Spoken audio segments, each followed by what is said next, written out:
الشاشة اختفت. معلش دلوقتي هنعمل اهو كده ونعمل كده وكده. يا رب كده المحاضرة تكونوا شايفينها. ها تمام.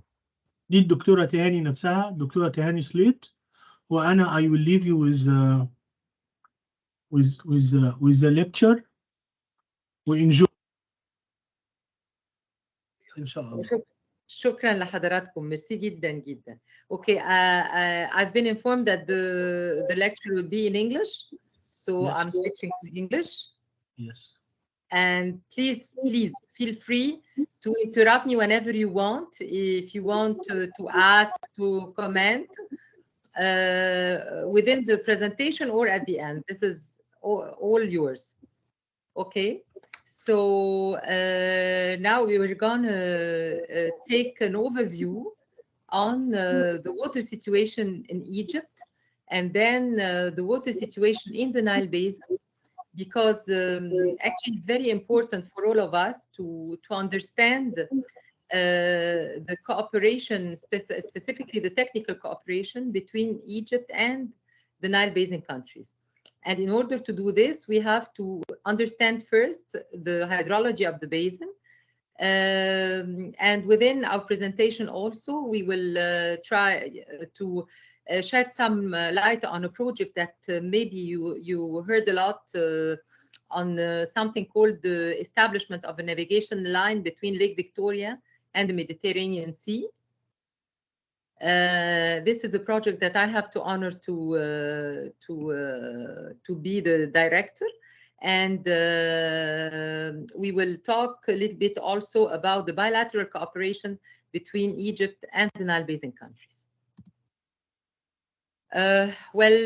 To start, we have to understand, I think that we all know, but let's emphasize it again, that Egypt is among the driest countries in the world.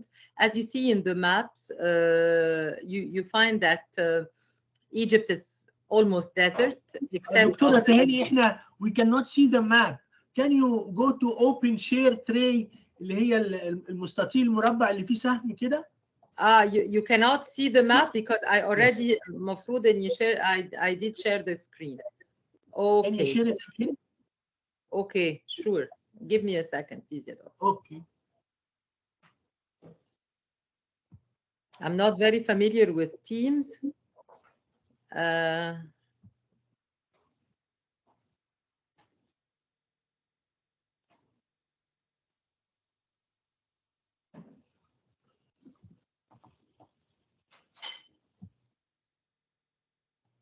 Can you see it now?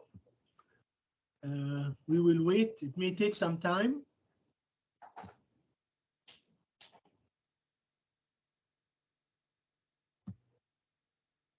We cannot see the screen yet. And now I think it's coming now, but yeah, still we cannot see the screen, but there is some changes. Can you repeat the share again? هو الشير ظاهر عندي. هو it is shared I think.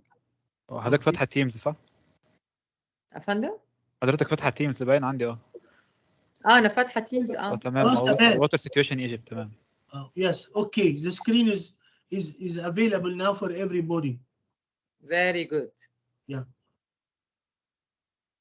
Okay, but I will. Now you see it better? Yes, this is full screen. Great. Voila. Yalla, it's coming. Yes. Okay, as you see in the maps, you see that Egypt is almost desert except of the Nile Valley and the Delta. And in the upper map, you can see also the rainfall in Egypt, and you find that the rainfall is almost it's very minimal at the coastal areas, and it is decreasing until reaching 0 millimeters in most of the countries. So Egypt is among the driest countries in the world, and Also, Egypt depends for more than 97% of their water resource, of Egypt's water resources are coming from outside of the borders. This is something that we have to keep in mind all the time. And this explains the importance of cooperation with the Nile Basin countries. We'll elaborate on this later. We have a water shortage gap between the users and the resources that are about 21 billion cubic meters. Only 3.5% of the total land area of Egypt is cultivated. And we have more than $10 billion of food gap that we overcome by virtual water or by importing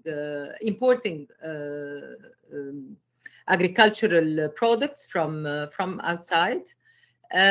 We import almost 60% of our food, and the agricultural sector, which is employing more than 31% of the labor force, and 49% of this labor force is females, and this explains the importance of agriculture, and this explains again how critical the water resources management in Egypt is important. And this is why since early ages the Egyptian farmer has done his homework very well by having one of the oldest irrigation networks in the world.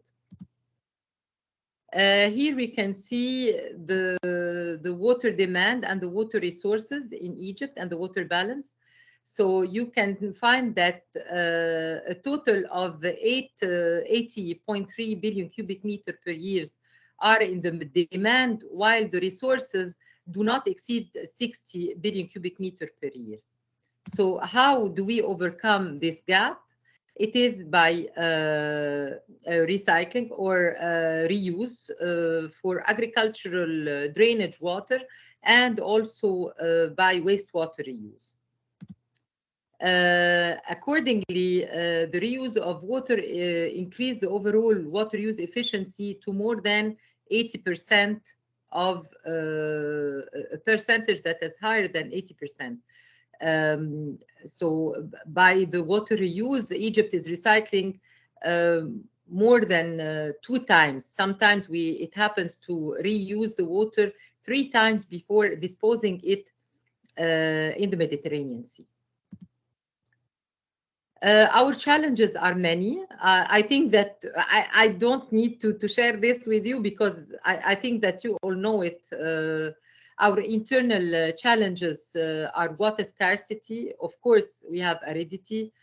The groundwater is available, but it is very deep groundwater, and economically speaking, it is very difficult to abstract the Nubian sandstone aquifer water, because it is really very deep groundwater. Of course, the population increases, and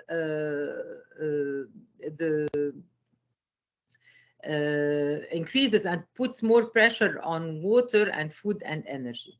This is from the internal perspective, but from the external perspective also, we have very big challenges in climate change.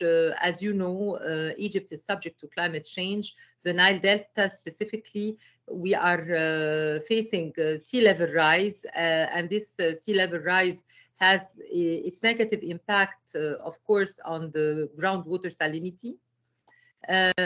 We are also subject to climate change from a different aspect, because there is a high uncertainty in the Nile water resources, the Nile flow.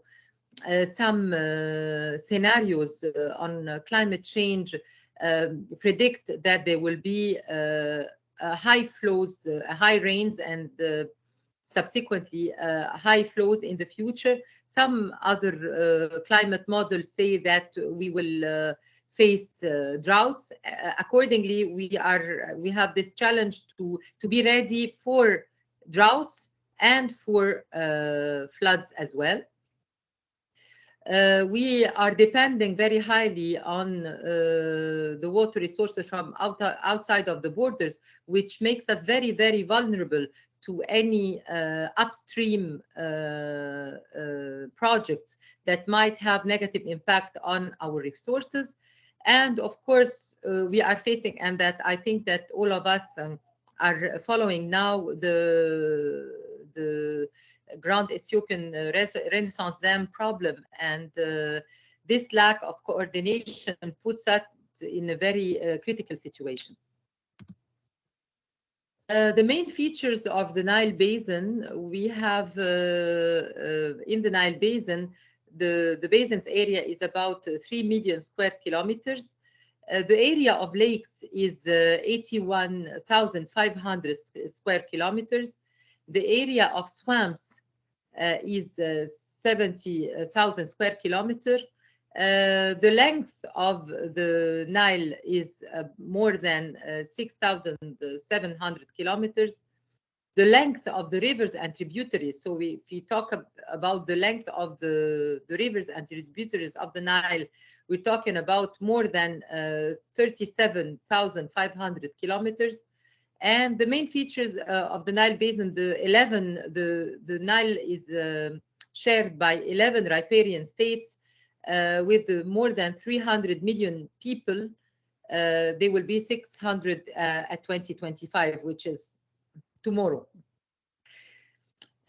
Although the Nile is the longest river in the world, unfortunately, when it comes to the river discharge, it is among the least. We talk about 84 billion cubic meters coming in at Aswan. We can call the Nile as a very complex, the Nile Basin is a very complex basin. If we look at those two maps, we can understand why this complexity. On the left-hand side, when you see the Nile Basin map and we see the average annual rainfall, we find that there is a big discrepancy and it's a big variability in the rainfall. While Egypt and Sudan are almost dry with almost no rainfall, we find that the Blue Nile area in the Ethiopian highlands and the equatorial lakes plateau are very rainy. So this puts different interests in the river. While we need the river for agriculture and for the livelihood of the people, the focus on this river in the downstream is more on hydropower development and hydropower production.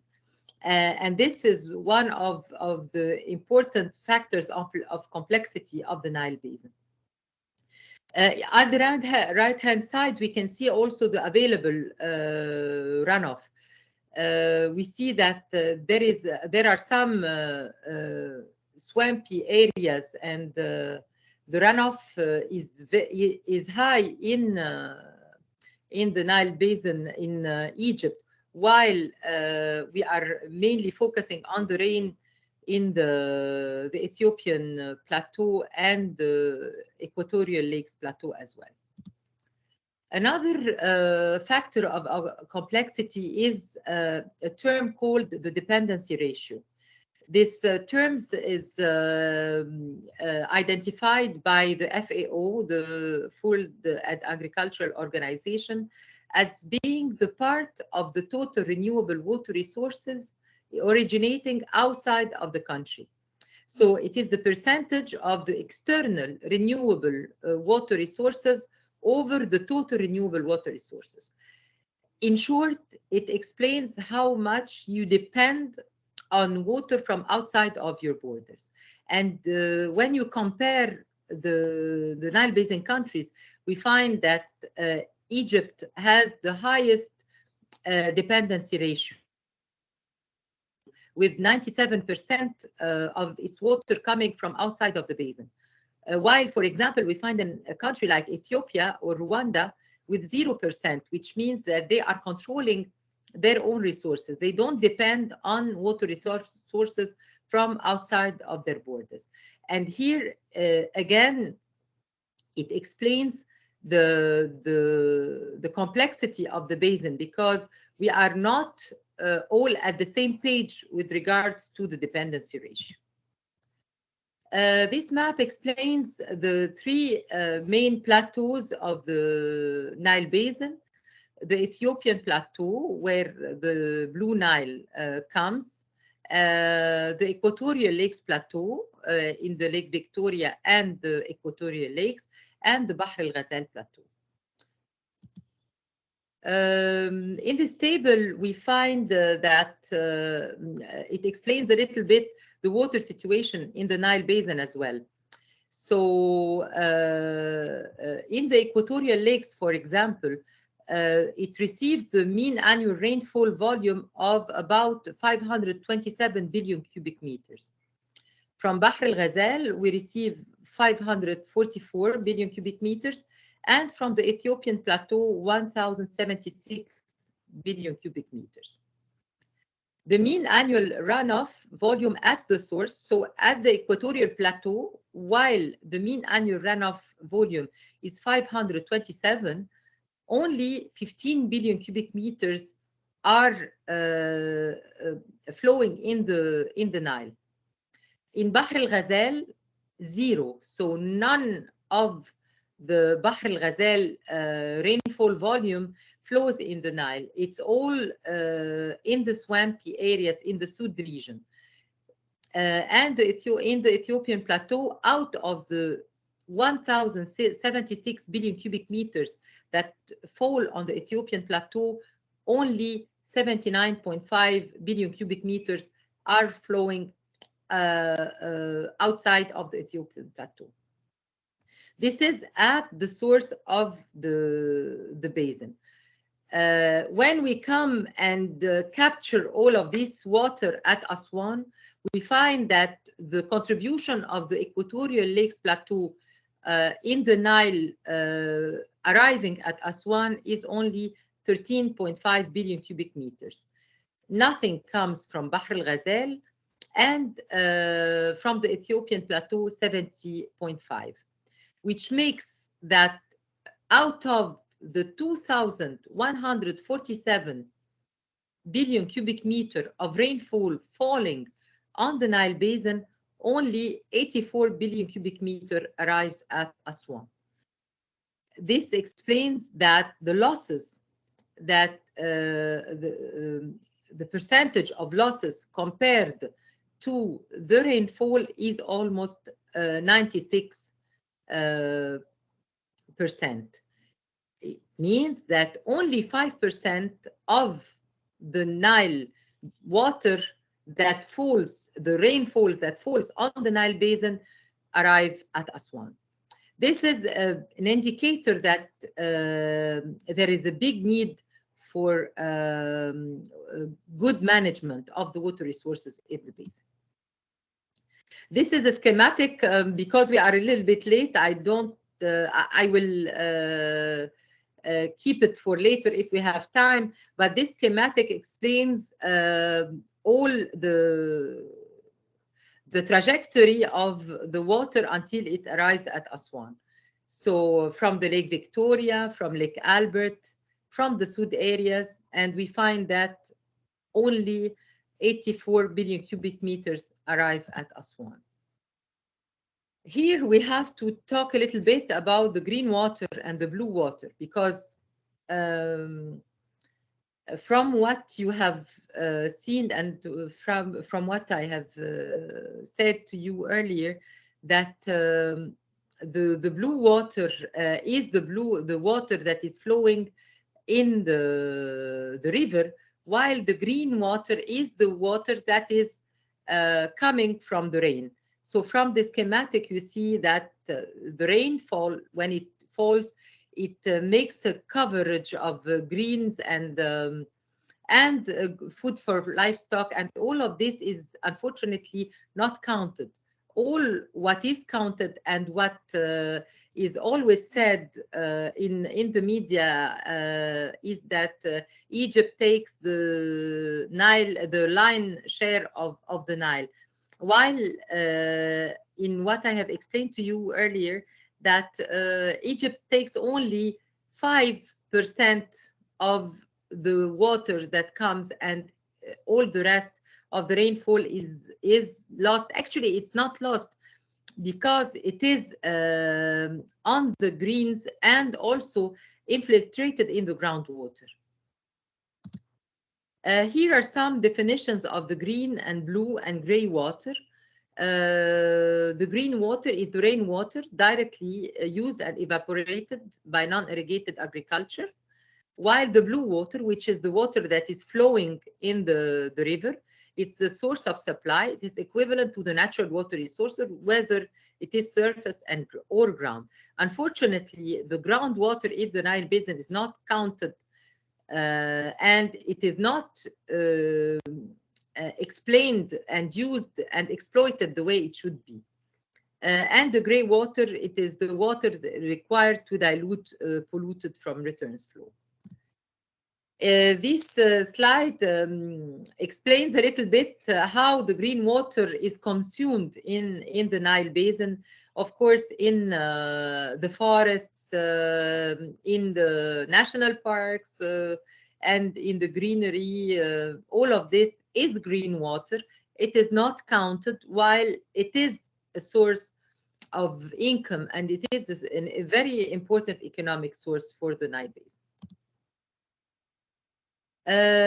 Now, after this introduction to the situation of the water resources in the Nile Basin, we'll talk a little bit about the evolution of regional and technical cooperation in the Nile Basin. The technical cooperation started by a project called Hydromet, followed by the TECO-Nile, the Nile Basin Initiative, and at the end, the VICMED project, on which we will concentrate. The Hydromet project, like the title of the project is Hydrometeorological Survey of the catchments of Lakes Victoria, Kyoga, and Albert. And this project was assisted by 2 UN agencies. The participating countries and governments of Rwanda, Burundi, Congo requested to include Lake Victoria catchment within Rwanda and Burundi, and Lake Albert in Congo. Ethiopia joined this project as an observer in 1971. The main outputs of this project were hydrometeorological data, ground and hydrographic survey, and some capacity building activities. Upper Nile Basin mathematical model was elaborated, and it was consisting of rainfall runoff and lakes regulation and routing modules, and water quality mathematical model for the lakes. This Hydromet project was from 1967 to 1992. The Hydromet project was followed by the TECO-Nile. The TECO-Nile is it's a consortium of it's a committee of technical and also academia. In December 1992, the water ministers of Democratic Republic of Congo, Egypt, Sudan, Tanzania, and Uganda met in Kampala, and they agreed to establish a technical cooperation committee for the promotion of development and environmental protection of the Nile Basin. They first met in 1993, and the World Bank was the coordinator with the UNDP and SIDA, and they composed something called the Nile team. And we'll talk about the Nile team later, because the Nile team was the first nuclear to the Nile Basin initiative. We had also the Nile 2002 conference series. They were sessions that has for objective to facilitate the exchange of views over the Nile Basin issues and assist policymakers to explore possibilities of basin-wide cooperation on the development and management of Nile resources. This forum brought together scholars and technical experts in the Nile issues, and they had 9 conferences, starting from 1993 to 2002. Each conference was held in one of the Nile Basin countries. And then came the Nile Basin Initiative. The Nile Basin Initiative, starting from 1999. The Nile Basin Initiative had a slogan or a shared vision, which is to achieve sustainable socio-economic development through the equitable utilization of and the benefit from the common Nile Basin water resources. And the Nile Basin Initiative actually is ongoing until now, and I'll talk about it with more details, because the Nile Basin Initiative started with a cluster of projects. So some projects called the shared vision projects. Those were thematic projects. There were projects to pave the ground for creating the enabling environment for cooperation. Those projects were on applied training, on confidence building, on benefit sharing. There were thematic projects. And also they have 2 other clusters of projects, which were the subsidiary action projects. The subsidiary action projects were projects on the ground. So they were studies in the field of hydropower production, in the field of agriculture, in the field of cascade dams and joint multi-purpose projects, in order to prepare for tangible projects to be implemented in the Nile Basin. Those projects were in the 2 equatorial lakes and Eastern Nile countries. Actually, although Egypt was the main founder of the Nile Basin Initiative, we found some difficulty to continue our cooperation under the umbrella of the Nile Basin Initiative. And this is why, because there was an agreement that was under preparation under the umbrella of the Nile Council of Ministers. This agreement called the Cooperative Framework Agreement.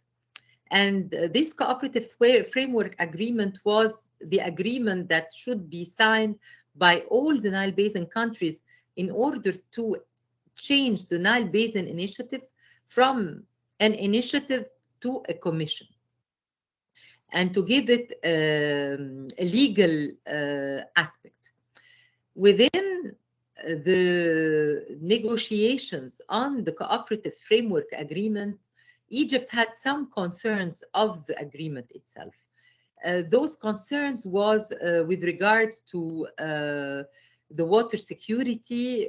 They were also with regards to the prior notification, which is actually we are facing now.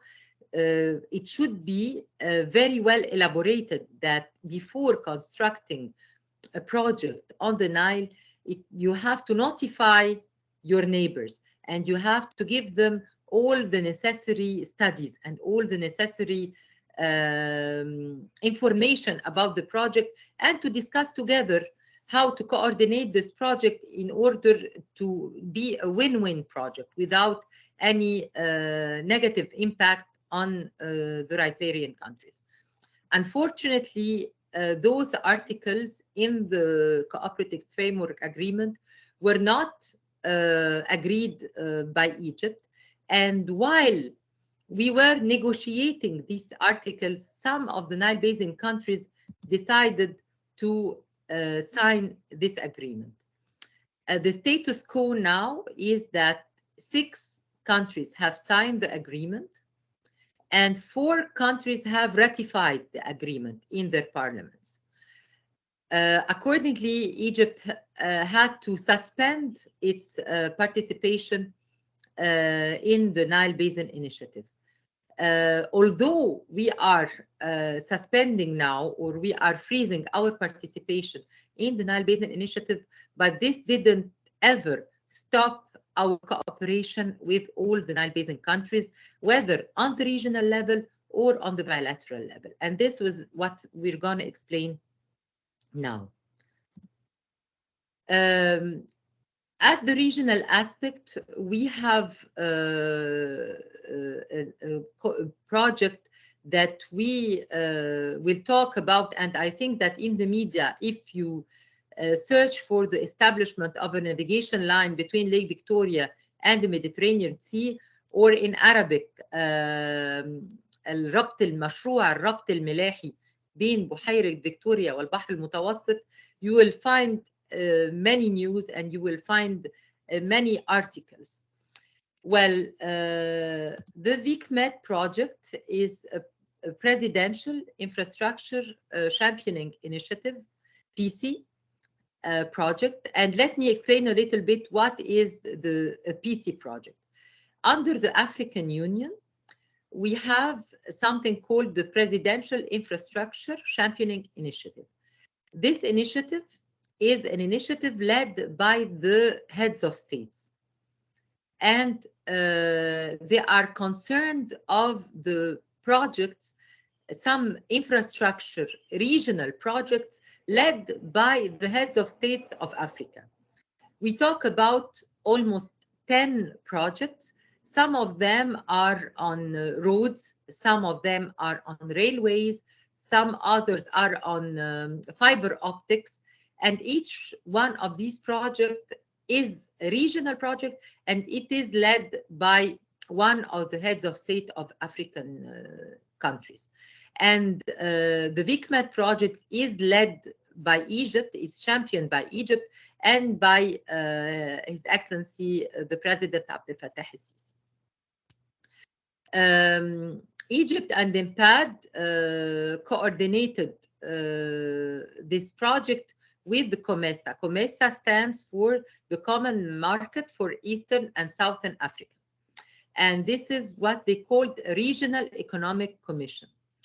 So this regional project has a strategic objective to achieve socio-economic integration and cohesion, to achieve a sustainable integrated multimodal transport system, to enhance trade and tourism, and to reduce poverty among the Nile Basin footprint countries. The VICMED project expected benefit is to connect footprint countries via a relative low-cost natural transport route that is safe, secure, energy efficient, and capable of moving various types and volume of goods and cargo. Because, as you know, the river transport is one of the most friendly ways of transport and environmental friendly, of course. To provide also effective support and facilitation for trade and tourism among footprint countries and the rest of the world, specifically for landlocked countries.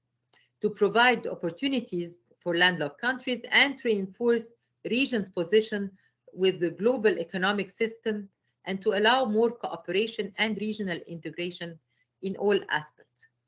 As you may know, that under the African Union now, there is a concept called the economic integrated corridor approach. So Africa is now focusing, and the African Union is focusing very much on development corridors, an integrated corridor approach, which is using a road or a railway or a river as a connector between all the countries involved, and as a development corridor for trading, for tourism, and for all aspects of coordination and cooperation between whether the riparian countries when it comes to a river or a road or a railway. Our project here is under something called the multi-modal transport. We will explain it later. Here we can maybe focus more on the navigation. We find that the Nile now is not navigable all the way. Egypt, of course, in Egypt, the Nile is navigable from source to mouth, but not the case in all the areas or in all the Nile basin. And this is why, first of all, because some topographic aspects, and also the presence of some infrastructure projects that are blocking the way. So, sorry. And here we can see also, if we focus a little bit on the historic inland water transport and the main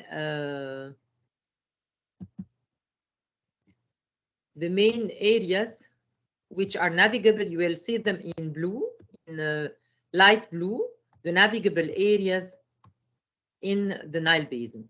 The rest of the areas, the thin and deep blue lines are the non-navigable parts of the Nile. I think we can skip the historical background. It will not be very much interesting for you. This is how the project came into life. But let's focus on the project components. Actually, this project components will be a navigation route, an inland waterways, ports, and inland water intermodal ports, navigation works and structures like dredging, locks, and bridges, of course, in order to make it navigable all the way, navigation fleets, transport operators, capacity building centers, and this will all be managed by agreements and legals, of course. The VICMAT path is divided into 5 reaches, as you see in the map. The first reach is Lake Victoria and the Victoria Nile in Uganda.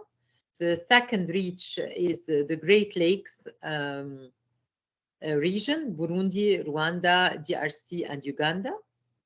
The third is the Albert Nile until Malakal.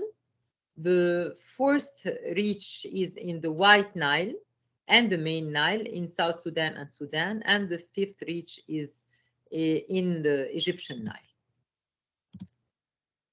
What are the main phases of this project? Because this project is actually what we call a long-term project. You talk about the navigability of the Nile. So it cannot be a very short-term project that is ended in 1 or 2 years. The pre-feasibility study of this project started in 2014, 2015. The feasibility study has many phases. We have completed already the first phase from 2015 to 2019. The second phase of the feasibility study, and we will elaborate on it later, is divided into 2 parts. The first part should start from 2019, but until now, actually, it is in the preparation. The feasibility study phase 2, part 2, is to be determined when the feasibility study part 2 is finished. And then will come the design and implementation phase. In the pre-feasibility study, it was completed in May 2015, and it was endorsed in December 2017 during one of the regional steering committee meetings. in this feasibility study, actually at that time there was no fund for this project by any of the regional or international funding agencies, and this is why Egypt, as a leader and the champion of this project, took the initiative to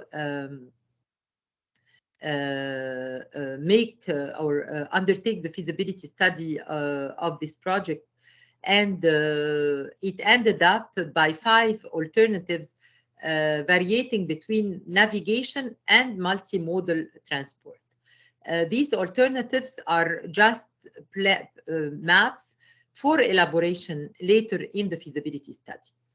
The VICMAT project management unit was established, and a regional steering committee and national committee was established as well.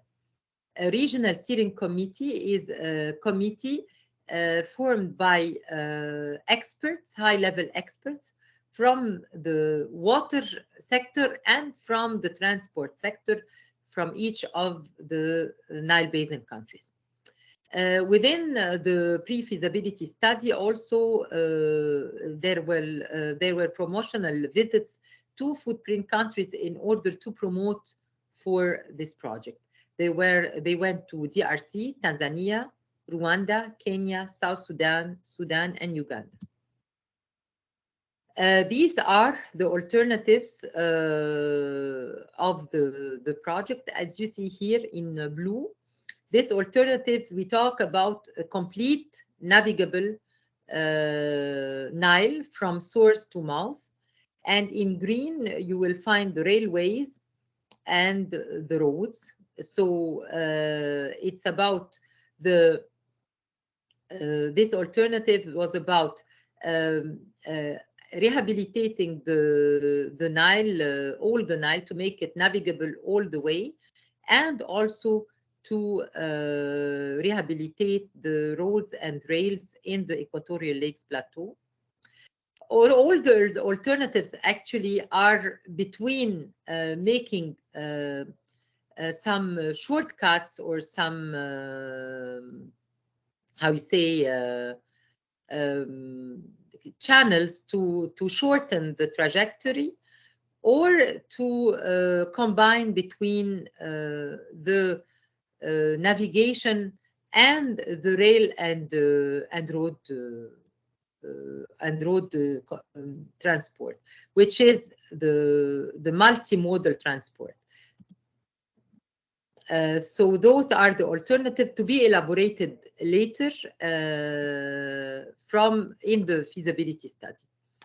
These are some photos of the missions to the Nile Basin countries during the pre-feasibility study phase. These are the Nile Basin countries. Of course, like you have seen in the map, first of all, it was the reach from the Lake Victoria to Mediterranean Sea. So the blue pathway of the Nile crossing Sudan, Uganda, Sudan, South Sudan, and Egypt. But all the Nile Basin countries requested to join this project. Ethiopia requested officially to join the project through the Baro River, Kenya in Lake Victoria, and Tanzania, of course. Rwanda from the Ruvubu, Rwanda from DRC from the Semiliki, Burundi from the Ruvubu, and Rwanda from also its tributaries. So now we have on the main trajectory Egypt, Sudan, South Sudan, and Uganda, and we have all the Nile Basin countries expressing their interest to join this project through the tributaries that are passing their countries as well. This is how the project is coordinated. We have here a steering committee which is composed of high-level experts from the water sector and from the navigation or the transport sector in all the Nile Basin countries. We have Egypt as a champion, so we have our focal point and the project management unit. We are coordinating with COMESA as a regional economic commission with the African Development Bank, because the African Development Bank provided fund later on for the first phase of the feasibility study.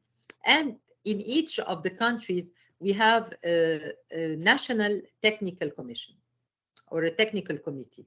In each of the countries, and specifically in Egypt. And in this technical committee, we have all the parties involved in the water sector, not only water and transport, but also electricity, trades, finance. All the countries'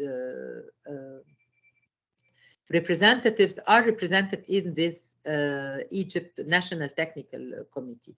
So this is the flow diagram of our project. The feasibility study phase 1 was funded by the African Development Bank. It started in 2015 and it ended in July 2019 with a fund of $650,000 US. And the achievement were as follows. We had developed an institutional and legal framework and the training need assessment report. It was completed and approved by all the countries in 2018. We prepared also the terms of reference for the second phase of feasibility study. We undertook 2 capacity building programs at the regional level and 4 steering committee meetings at the regional level as well. All these activities have been already finished and they were achieved with more than 80% of the assigned resources. These are the countries that, of course, it was an international consultancy firm that had made the work, and it was also supervised, revised, and endorsed by all the countries. We can see here some photos of the consultant with the countries during the visits, and this is the table in which the consultant made his study visit in order to prepare the legal and institutional framework, and also in order to prepare the training needs assessment for all the Nile Basin countries. Under the capacity building component, we undertook a training program on the introduction of inland water navigation, starting from February 5th to 16th in 2017. And they also participated in 2 field visits. It was under the under the control of the Regional Institute for River Transport and the Arab Academy for Science, Technology, and Maritime, the Nile Research Institute, and the Hydraulic Research Institute. And it was a very successful capacity building program. These are some photos of this training that was held in 2017. And this is in the closing ceremony. Another training was held in Suez Canal Authority. It was in inland water transport, challenges and opportunities. It was held in 2019 in Ismailia, and it was regional one as well, with 2 participants from each footprint country. And the training was implemented by the Suez Canal Authority to share the unique experience of Suez Canal Authority to dig the new Suez Canal, and as also a vein or vein for development to be used. These are some photos of the trainees and during also a trip in the Suez Canal, and the closing ceremony as well. Now, one of the outcome of this phase was to propose an institutional setup for the VICMED project. Why? Because we are talking about elaborating and studying the navigability of the Nile, and we try to make it as a huge development cluster of projects, not only a transport project or a water project, but it's a development corridor, like we have said, including trading, including tourism, including many aspects of economic development. So this is the institutional setup that has been agreed upon. We talk about two units for the operation of this project. The VICMED operational main unit, which will represent the executive secretariat of the VICMED project. It will be located in Egypt. The responsibility of the OMU is to prepare and organize the policy and strategic options to follow up the design, the implementation, and the operation cost, the operations options, and to address the challenges. And it will include technical, legal, financial, and environmental technicians. For the connection unit as well, which is in the branches, we have an operational connection. We will have, because this is in the future, this is proposed and it hasn't been implemented yet, an operational connection unit, and the operational connection unit will be in Uganda, and Uganda will play a pivoting role in that project, because it will be part of the OMU and also part of the OCU. On top of the two units, we will have the technical advisory committee, and this technical advisory committee is another name of the actual steering committee of the project. This technical advisory committee will be reporting to a council of ministers, and the council of ministers will report to the summit of heads of states under the African Union, and all of this will be coordinated by COMESA and by NEPAD. This is the proposed institutional setup that has been agreed upon among all the Nile Basin countries. This is almost, we can say, the roadmap of the project. Once we have fund for the project, because now we are in the phase of seeking fund for the project. And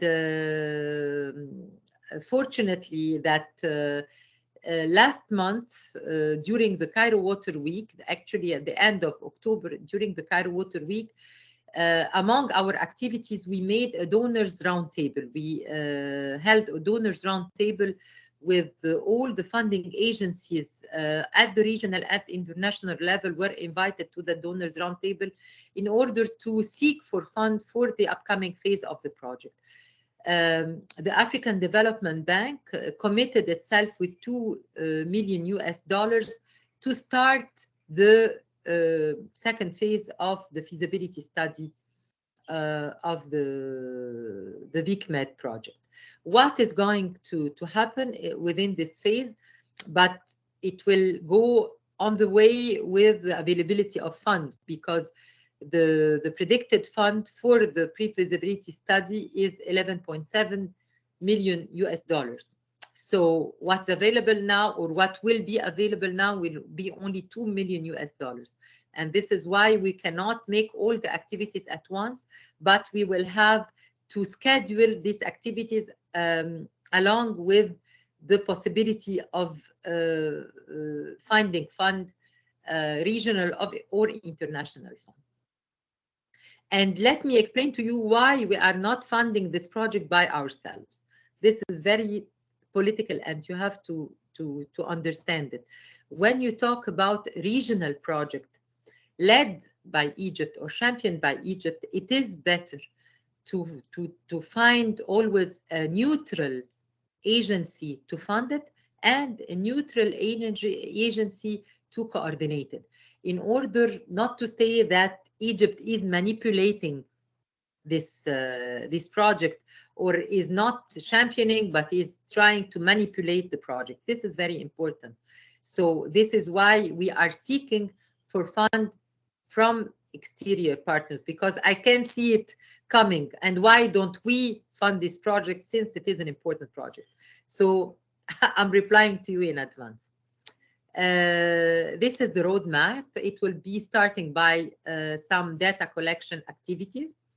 Of course, because this is the way it should be, we have to have a strategic environmental assessment, and it should include stakeholder consultations.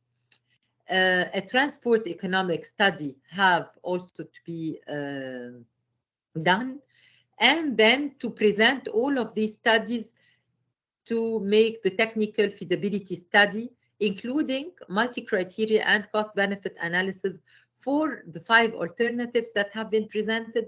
And maybe if there are other alternatives that also need to be presented on the table, whether by the consultancy firm that will be responsible or by the countries themselves. Then we will have many stakeholder consultation workshops, and all of this will result to have an optimal alternative for this project. And this optimal alternative will be studied more thoroughly with an ESEIA, environmental social impact assessment, and followed by a detailed design study, terms of reference. And the following phase will be detailed design studies, and then the tender and the implementation. So as I have told you, it's a very, very long term project. It's not maybe you will work on this project, and maybe even you will be high consultants of this project, inshallah. So this is a schematic of the roadmap again. The strategic alternatives in the pre-feasibility study. We will undertake a strategic environmental assessment, transport economic study, and technical feasibility study, a multi-criteria analysis and cost-benefit analysis in order to select the best alternative, and discussions and decision-making. As I have told you, the estimated cost of this phase is $11.7 million US, 1 million for the establishment of the 2 units, 7.5 million for the technical studies, and 3.2 as operational cost. The expected duration of this phase, the upcoming phase, once it starts, it will be 38 months. The second phase of phase 2, part 2, is conduct a detailed strategic environmental and social assessment of the selected scenario. The estimated cost is $6 million US, and the time required will be about 20 months. These are some photos. I'll not be very, I'll go through them very quickly. I was just wanted to share with you that since the start of the project is in 2015, many activities and committee meetings have been done at the regional level in order to promote for this project and to push it forward. All the decisions are taken among all the RIPE countries. We can see here the COMESA, the World Bank representatives, the African Union representative, all of them are present and pushing forward this project. This is in one of the steering committee meetings. This is also in one of the steering committee meetings.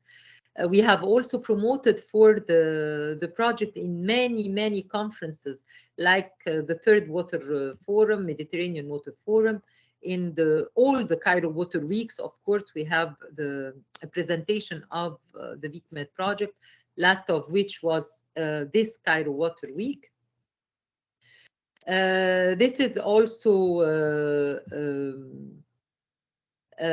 some meetings for the PICI meetings, and His Excellency Mohammed Abdelati is in one of the PC meetings in Cape Town in 2019, before we turn to virtual everything. The project management unit has also visited Uganda in order to take a look at the proposed unit, the proposed building for the OCU in Uganda. This is also one of the PICI meeting. It was in October 2019 during the Cairo Water Week in Cairo, and you can see at the right-hand side the NEPAD, and at the left-hand side the African Union representative. This table summarizes the fund overview of this project. The pre-feasibility, as I have told you, it was funded by Egypt with $500,000 US. The feasibility study phase 1 by the African Development Bank. The feasibility study phase 2 part 1, the 11.7, not guaranteed yet. Only 2 million have been committed, but no agreement have been signed until now. Wishfully, after Christmas vacation in 2022, early 2022, I hope that we can sign an agreement on this. The second part is $6 million US, not guaranteed as well. The detailed design and the implementation, we talk about billions of US dollars, of course, but the figure is not now specified because it will be a build up on the feasibility phase and the detailed design, of course. Now we talked about the regional cooperation. We're going to talk very briefly about the bilateral cooperation between Egypt and the Nile Basin countries. Because Egypt is not only keen of cooperating with the Nile Basin countries at the regional level, we are also very keen to cooperate at the bilateral level, which means that between Egypt and each of the Nile Basin countries. The bilateral cooperation is one of the main pillars of Egypt's national water policy. It supports and consolidates the relations between Egypt and the Nile Basin countries, although we have this concern of the Nile Basin initiative, but still the cooperation at the bilateral and the regional level are continuing at its best.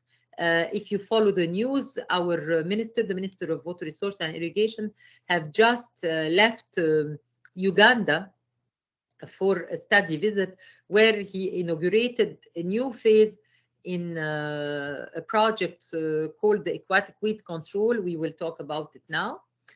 And also this bilateral cooperation is important to build trust and confidence and to promote the cooperation and benefit sharing concepts between Egypt and the Nile Basin.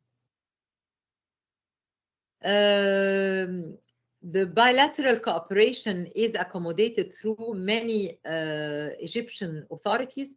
The Ministry of Foreign Affairs, specifically the Egyptian Agency of Partnership for Development, the Egyptian Ministry of Water Resources and Irrigation, and some other ministries and agencies, the Ministry of Trade, Industry, Transport, Health, Electricity, etc. But here in our presentation, we will focus on the bilateral cooperation between Egypt and the Nile Basin countries through the Ministry of Water Resources and Irrigation. What are the areas of this cooperation? To exchange experience, to avail the development projects in remote areas in order to support our brothers and sisters in the Nile Basin countries, to complement the national development plans in Nile Basin countries, and to contribute to the Sustainable Development Goals, specifically SDG 6 on clean water and sanitation in the Nile Basin countries. The main areas are on aquatic weeds control, rainwater harvesting dams, and let me explain to you what are the rainwater harvesting dams. Like you see here in this picture, it's like a hole to collect the rain coming to a specific area, instead of making damages, to collect these rains in order to serve people and livestock for irrigation and for livestock beverage as well. To dig groundwater wells, we also have cooperation projects in flood mitigation, construction of landing sites and of hydrological stations, to institutional strengthening and capacity building, physics exchange and applied research. So the cooperation is almost in all technical aspects. How does this cooperation take place? It starts by an idea when any of the Nile Basin countries, and let me tell you that it's not only specific on the Nile Basin countries. The Ministry of Water Resources also has cooperation agreements and the cooperation protocols with many other African and Arab and European countries as well. It starts by receiving an idea, an official letter from the Nile Basin country with the requirements and needs. Then it is followed by data collection and field visits to the country in order to specify what is the project's scope of work.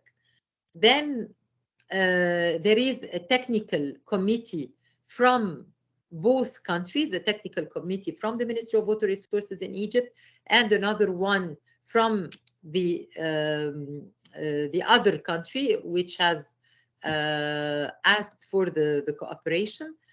Both committees meet together and they start the formulation of an agreement or a protocol or of a memorandum of understanding and an action plan, and then the implementation of the project starts. So this is the roadmap, or this is the procedures from the idea until we reach the implementation of the project. With the South Sudan, we had 3 memorandums of understanding in 2006, 2011, and 2014. The first one on technical cooperation and water resources management, the second one also, and the third one as well. So these are memorandums of understanding and agreements that are renewed on each period. And these are some photos of the activities under this cooperation. Here we can see the before and after the cleaning of the water channels in Bahr al-Ghazal Basin in order to provide reliable navigation routes along the year. So we can find that the aquatic weeds are blocking the pathway of water, and we can see afterwards when the aquatic weeds have been taken away from the waterway.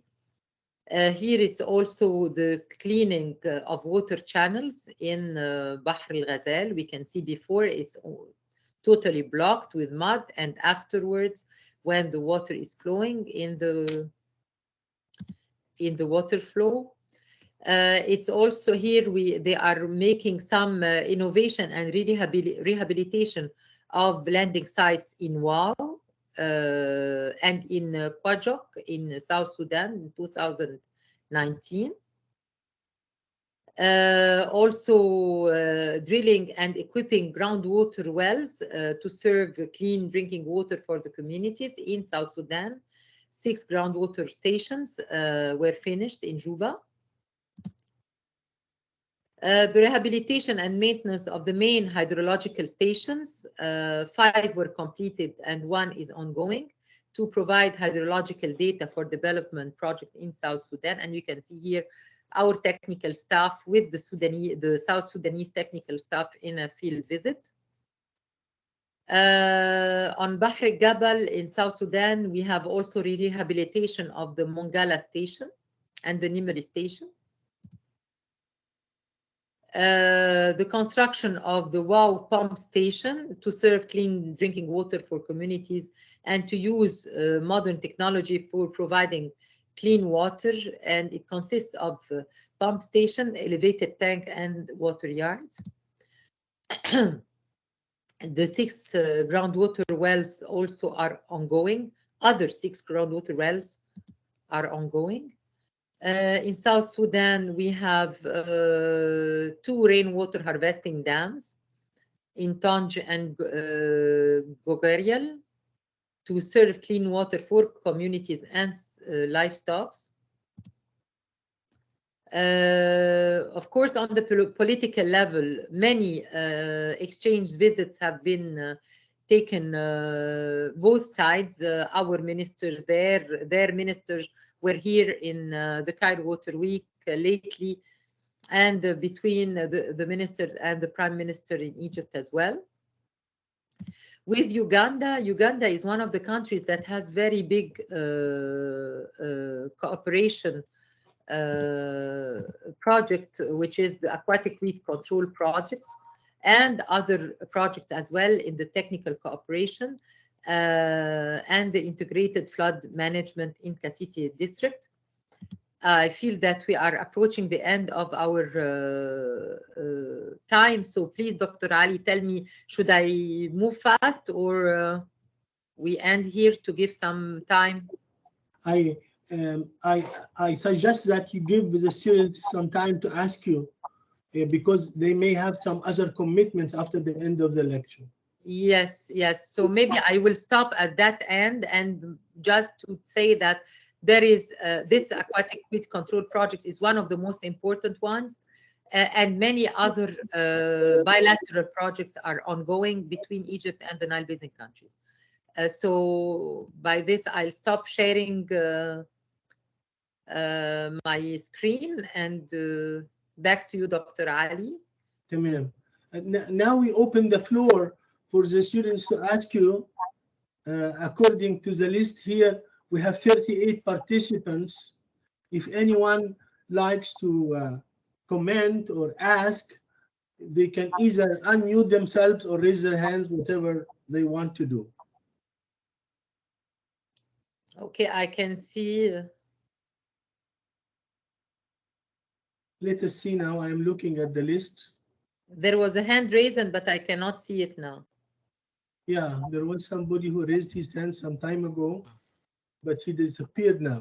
Why I should actually start the question session myself, Dr. Tahani. You mentioned South Sudan and Uganda.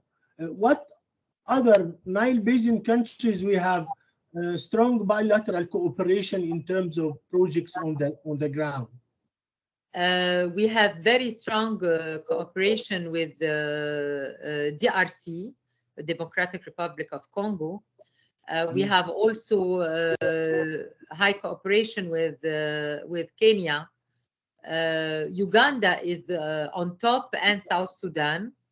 Burundi is in the pipeline because we have just had some technical committee members that have visited Burundi last month, and they are starting cooperation as well. With Ethiopia, we have cooperation on the exchange of visits and on the scientific part. So we have almost with all the Nile Basin countries at different levels of importance, of course. Yeah. Also, can you give us an idea or a simple comparison between the Egyptian Nile Basin cooperation 7 years ago and what happens now? Because most of my students know that there has been lately great efforts in trying to shorten the distances between our neighbors.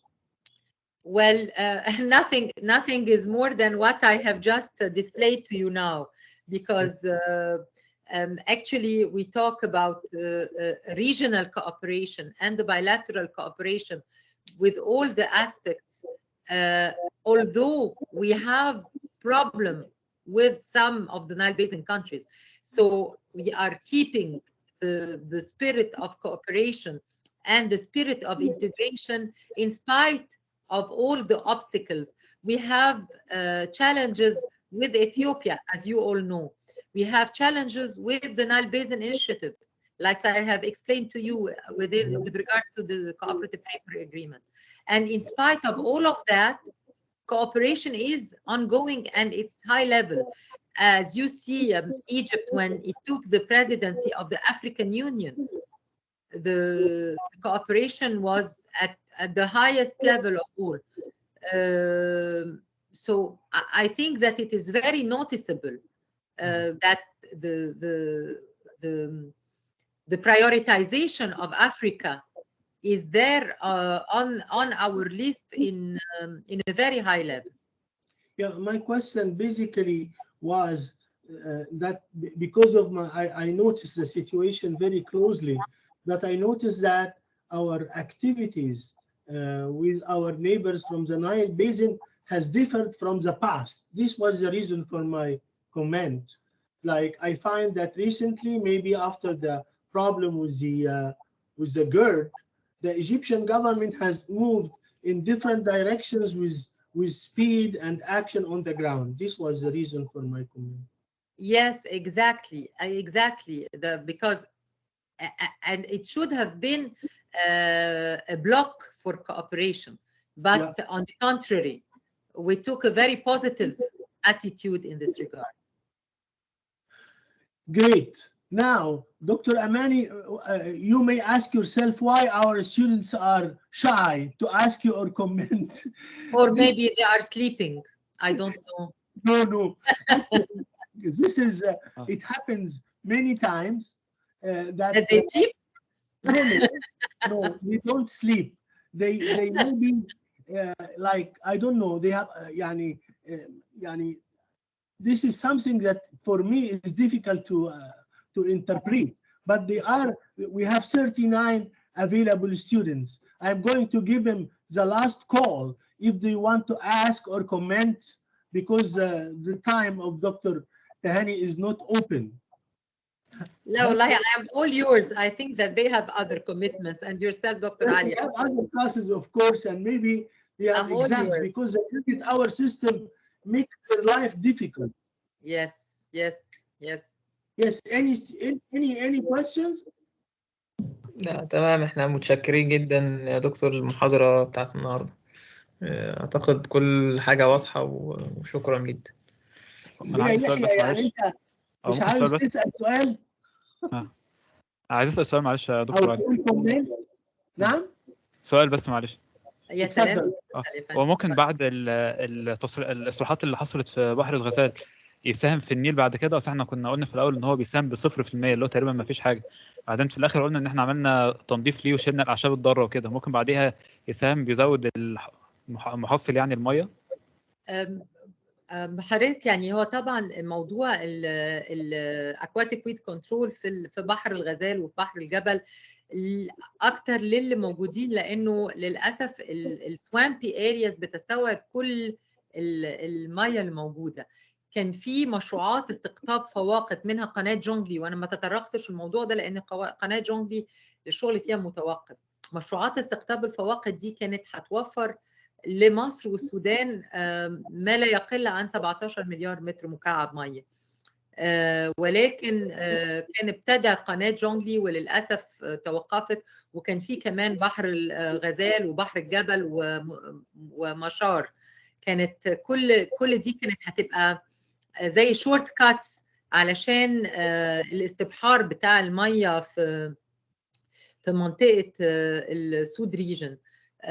ولكن للأسف الحرب الأهلية توقفت موضوع قناة جونغلي، و يعني احنا اللي بنحاول نعمله دلوقتي هو إعادة استكمال، يعني إعادة إحياء الموضوع، بس طبعا ده محتاج بوليتيكال ويل من جانب جنوب السودان ان احنا نرجع تاني نستأنف العمل في قناة جونغلي. هي مشروعات استقطاب الفواقد هي اللي متوقع منها انها تزود ايراد نهر النيل، انما الموضوع رفع الحشائش المائية يعني اكتر مشروعات خدمية لأهل المنطقة، ما بتبقاش ليها مردود جامد لحد اللحظة دي يعني، لكن طبعا هيبقى لها مردود لما يبقى في قنوات جاهزة لنقل المية بشكل أفضل يعني. تمام. اصل هو لو كل الفواقد اللي حضرتك قلتي عليها دي لو استخدمناها هتوفر ميه لدول كتير في افريقيا. افريقيا من اكتر القارات فقرا ونقص في الميه. طبعا بس هي الفكره كلها انه الموضوع محتاج اداره رشيده للموارد المائيه، مع الاخذ في الاعتبار انه هو مورد مائي مشترك. يعني فكره ان هو مورد مائي مشترك دي يجب ان تؤخذ في الاعتبار عند اداره المورد. يعني لازم يكون في اختار مسبق، لازم يكون في تعاون في المشروعات، ما يبقاش في مشروعات احاديه. انما طبعا اداره الموارد المائيه في حوض نهر النيل اداره رشيده يعني تنتج اكيد عن زياده في التصرفات في نهر النيل طبعا. تمام، شكرا يا دكتور. شكرا يا فندم. بصي يا دكتوره تهاني، بالرغم ان هو we got some response from very few people، بس بصراحه انا كان عاجبني السؤال قوي. اكتر حاجه عجباني فيه الكونسنتريشن بتاع الطالب، ان هو خد باله من الجدول اللي حضرتك حطيتيه بتاع بحر الغزال اللي كان قدامه صفر، وربطه بالكلام اللي كان على جنوب السودان. طبعا عجباني قوي حكايه ان هو he did some high level يعني thinking عشان يسال طبعا السؤال، وكمان يستوضح حاجه ما كانتش واضحه بالنسبه له. فانا طبعا لا، احنا الطلبه بتوعنا عندهم وعي جامد جدا، والحقيقه they are open. يعني انا بشوف انه الطلبه الايام دي، يعني انا ولادي اكبر منكم شويه، بس عندهم نظره اشمل نتيجه الانفتاح واللي حضراتكم فيه. you know about everything. حقيقي مش لازم you know into deep about everything, but you know about everything, which opens يعني your perspective your mind بشكل جميل جدا. so يعني يا ريت احنا كان على ايامنا في الاوبنس دي. Thank you so much, Dr. Tehani. And this is another last call for the students. If somebody like to raise a point or make a comment. If nobody likes to comment or ask again, I like to thank Dr. Tehani for the time, effort, and the great information we received today. I myself learned a lot of things from you as usual. We thank you again. Thank you very much, Dr. Ali, and I apologize again for this technical problem at the beginning. I'm very sorry for that. No problem. And I thank you very much for this great opportunity. It was a great honor for me to be called by you, يا دكتور علي تحديدا. يعني I'm very grateful for that, and I was delighted to meet you all, guys. And I wish you a very successful life and inshallah a very good future. Thank you so much. And this is with your statement. I will call this session ended, and we will see you guys in a week time. أيوة يا شباب، إيه رأيكم في المحاضرة؟ هلو. أيوة يا دكتور. المحاضرة تمام يا دكتور. بصوا يا جماعة، زي ما اتفقنا في أول المحاضرة، دلوقتي يا حبايبي المحاضرة نمرة 14 هيبقى 31 ديسمبر، فمش هينفع. فأنتوا تتفرجوا عليها، وهي included في الامتحان لأن هو دي اللائحة. وأنا بعت يوسف لينك، واللي عايز يخش على اليوتيوب بتاعتي ويتفرج عليها هناك مفيش مشكلة خالص. أوريكم إزاي نخش على اليوتيوب واوريكم المحاضرة فين، ولا انتوا تعرفوا؟ تمام، هبعت لهم اللينك يا دكتور. لا انا قصدي طب خلاص اوكي، يبقى يوسف he will take care of this. ولو في اي اسئلة في المحاضرة دي، ولو حتى اتفرجتوا على المحاضرة الثانية وعاوزين نعمل سيشن في وسط الاسبوع وتسألوني، او قبل الامتحان في المحاضرة الاخرانية اللي انا مش هكون معاكم فيها دي، I am ready ان شاء الله. بس هو يوسف يقول لي واحنا نعمل ميتنج مع بعض. خلاص يا شباب؟ تمام يا دكتور. تمام. يلا I wish you all the best، وأتمنى لكم امتحانات جميلة وتجيبوا درجات عالية، وخصوصا في المادة دي إن شاء الله. ان شاء الله. أوكي يا جماعة، سلام عليكم. عليكم السلام ورحمة الله وبركاته.